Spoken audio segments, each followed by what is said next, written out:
बड़े बड़े गांव में इश्तहार लगवा दिए, प्रधानमंत्री जी की फोटो, नल से पानी निकल रहा है, महिलाएं हंसती हुई और पानी पी रही। लगवाए कि नहीं लगवाए? कि सचिव वैद्य गुरु तीन जो, प्रिय बोले भय आस, राज धर्म तन तीन का, होय बेग ही नाश। अगर मंत्री इस डर, सचिव इस डर से कि कहीं मालिक नाराज न हो जाए, ऊपर वाला सही बात नहीं बताएंगे तो राज का नाश हो जाता। कि अभी समय है सुधार कर लो, ये आनाकानी नहीं चलेगी, सही की नकली मोहर लगाकर गलत कहानी नहीं चलेगी।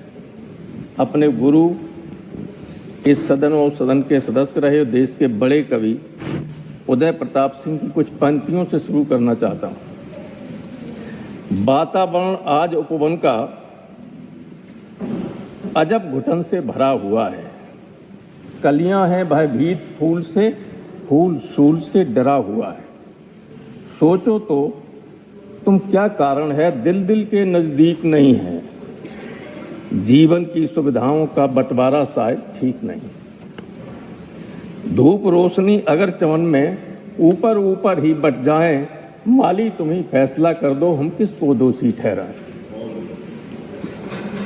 ये मत समझिए कि कांटे हैं विपक्ष लोग, कांटे उपवन के रखवाले अब से नहीं जमाने से हैं, लेकिन उनके मुंह पे ताले अब से नहीं जमाने से हैं। ये मुंह बंद उपेक्षित कांटे अपनी कथा कहें तो किससे, माली उलझे हैं फूलों में अपनी कथा कहें तो किससे। इसी प्रश्न को लेकर, ऐसा नहीं कीजिए, इसी प्रश्न को लेकर कांटे यदि फूलों को ही चुभ जाएं, माली तुम्हें फैसला कर दो हम किसको दोषी ठहराएं। ये देश की स्थिति है।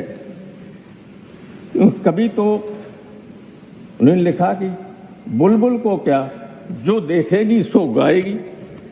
कभी तो जो देखता है वो लिखता है, वो कहता है। देश की स्थिति यही है, हम कुछ भी कहें। हमारे संविधान की प्रस्तावना में भी यही लिखा हुआ है कि सामाजिक, आर्थिक और राजनीतिक न्याय। लेकिन अभी कुछ दिनों पहले दिल्ली के यूनिवर्सिटी के कॉलेजेस में इंटरव्यू हुए थे लेक्चरर्स के अपॉइंटमेंट के लिए, असिस्टेंट प्रोफेसर्स के अपॉइंटमेंट के लिए। कुछ लोग जो कैंडिडेट थे वो रिजल्ट निकलने के बाद, इंटरव्यू देने के बाद रिजल्ट शीट लेके हमारे पास आए थे।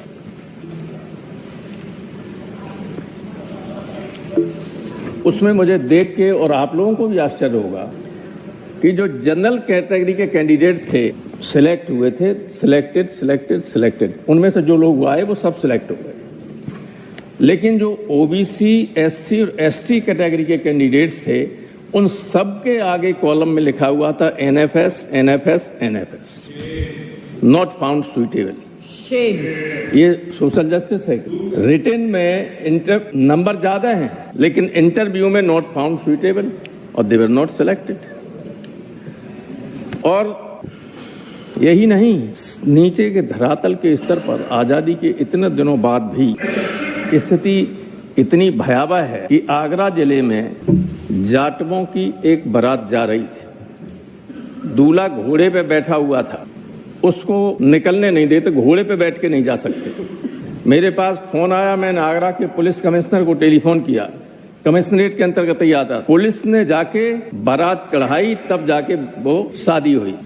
हम सामाजिक न्याय की बात करते हैं और जात के आधार पर, वर्ग के आधार पर इतना भेदभाव हो रहा है कि किसी को कुछ मिल नहीं पाता। 27% आरक्षण पिछड़ों का है, 22.5% SC ST का है, 49% आरक्षण। सारी नियुक्तियां ऑलमोस्ट ऑल सिर्फ UPSC वगैरह के कंपटीशन को छोड़कर वो आउटसोर्सिंग से या कॉन्ट्रैक्ट बेसिस पर होने लगी। ना आउटसोर्सिंग में रिजर्वेशन है माजी जी, और न कॉन्ट्रैक्ट बेसिस में रिजर्वेशन है। और जब रिजर्वेशन है नहीं तो इन वर्गों का कोई आदमी आ ही नहीं सकता है। ये हम सब लोग जानते हैं, कहें कुछ भी, कहीं बैठे हो।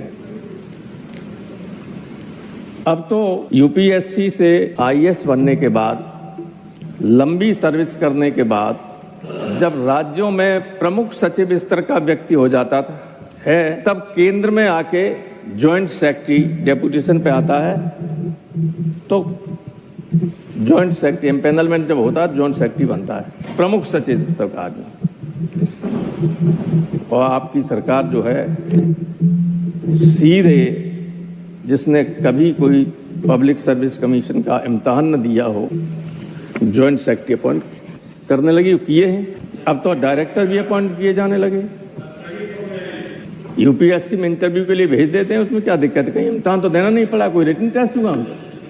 क्या क्वालिफिकेशन है? किसी बड़े बिजनेसमैन के यहाँ नौकरी करते रहे, आ गया, इंटरव्यू में बुला लिया गया, जॉइंट सेक्रेटरी हो गया। जॉइंट सेक्रेटरी सबसे इंपॉर्टेंट पोस्ट होती है दिल्ली में। जॉइंट सेक्रेटरी के दस्तखत होने के बाद सेक्रेटरी दस्तखत करता ही है, जो कुछ होता है उसी स्तर तक हो जाता है। उस पोस्ट पर जो अपॉइंटमेंट हुए, आप पता करें, बैठें, मांझी जी आप उस वर्ग से आते हैं जिनकी उपेक्षा हमेशा हुई है, आप पता कीजिए कि जो जॉइंट सेक्रेटरी सीधे अपॉइंटमेंट हुए हैं, कोई उनमें ओबीसी, एससी, एसटी या माइनॉरिटी का है? Not a single. तो हम किस बात के लिए सोशल जस्टिस की बात करते हैं जो इतने इंपॉर्टेंट उसमें कहते हैं? दूसरे, जल जीवन मिशन की बात आपने, मैंने पहले भी एक बार यहाँ सदन में कहा था, बड़े बड़े गांव में इश्तहार लगवा दिए, प्रधानमंत्री जी की फोटो, नल से पानी निकल रहा है, महिलाएं हंसती हुई और पानी पी रही। लगवाए कि नहीं लगवाए? मैंने कहा था कि आप लोगों को कभी कभी गांव की तरफ देख लिया करो कि ये वास्तव में नल लगे हैं कि नहीं, पानी पहुंचा कि नहीं पहुंचा। जब हाँ बात उठी, या अब कुछ जगहों पर कह रहा हूं मैं, पूरी हमने इटावा जिले की सारी ब्लॉकों का सर्वे करवाया। हमारे इस फोन में पूरा है कि किस ब्लॉक में कितने गांव हैं। कुछ में टंकियां बनना शुरू हुई हैं, लेकिन ठेकेदारों ने हम लोगों की निधि से या प्रधानों ने अपने तरीके से गांव की गलियां पक्की बनवा ली, वे सब खोद डाली कि इसमें पानी के पाइप बिछेंगे, पाइपलाइन बिछेगी। आज तक नहीं। 95% जगह कोई पानी नहीं पहुंचा है। वो बहुत भाग्यशाली गांव होगा जिसमें इस योजना के अंतर्गत पानी पहुंचा है। अब मुझे यहाँ गुजरात के लोग बैठे हो तो बुरा न मानना, लोग ये कहते हैं कि ठेकेदार सब गुजरात के थे तो पैसा लेके चले गए। क्योंकि हम पूछते हैं कि भाई इतना प्रचार हो रहा है, ये सब हो रहा है, जल जीवन मिशन की इतनी चर्चा हो रही है, फिर पानी की दिक्कत, हमारे पास लोग आते हैं कि साहब सांसद निधि से हैंडपंप लगवा दिए। कलेक्टर कहता है कि सांसद निधि से अब नहीं लगवा सकते हैं क्योंकि जल जीवन मिशन के अंतर्गत पानी आने वाला है और पानी आ नहीं रहा। हम लोग दुविधा में हैं। इसीलिए मैंने इस हाउस में एक दिन कहा था, या तो सांसद निधि को खत्म कर दो या 25 करोड़ कर दो जो लोगों को दे सके, वरना लोकसभा के लोग इससे आधे चुनाव हार जाते हैं। 1 किलोमीटर सड़क बनाने के लिए चाहिए 1 करोड़ 10 लाख रुपया, तो कहां से कोई बना सकता है? तो स्थिति बहुत ठीक नहीं है। इसकी मैं उम्मीद करूंगा कि जल जीवन मिशन की जब चर्चा, प्रधानमंत्री का बहुत ही महत्वाकांक्षी योजना है, उस पर अगर ये इम्प्लीमेंटेशन हो क्यों नहीं रहा है? या तो सही बात बताई नहीं जा रही है ऊपर, या ठेकेदार लोग और अधिकारी लोग इतने ताकतवर हैं वो इस बात को कहीं पहुंचने नहीं दे पा रहे। तुलसीदास जी ने लिखा था कि सचिव जो होते हैं, सचिव मंत्री या अधिकारी के, मिनिस्टर के सचिव भी दोनों ही लोग आते हैं, और प्रधानमंत्री के जो मिनिस्टर है वो भी सचिव ही। तुलसीदास ने लिखा कि सचिव वैद्य गुरु तीन जो, प्रिय बोले भय आस, राज धर्म तन तीन का, होय बेग ही नास। अगर मंत्री इस डर, सचिव इस डर से कि कहीं मालिक नाराज न हो जाए, ऊपर वाला सही बात नहीं बताएंगे, तो राज का नाश हो जाता है। इसलिए मेरा अनुरोध है सभी मंत्रियों से कि प्रधानमंत्री को वास्तविकता बताते रहिए, उनसे छिपाइए नहीं, क्योंकि देश के लिए अच्छी बात नहीं। हो गया टाइम, समय समाप्त हो गया। आधा मिनट और लूंगा। पूरी बात हो नहीं पाई, लेकिन टाइम ही ज्यादा नहीं था। मैंने जो बातें कही हैं उस पर मेरे अनुरोध है कि आप उस पर अमल करें, सुझाव करें, और एक 2 लाइनों के साथ मैं अपनी बात समाप्त करूंगा कि अभी समय है सुधार कर लो, ये आनाकानी नहीं चलेगी, सही की नकली मोहर लगाकर गलत कहानी नहीं चलेगी।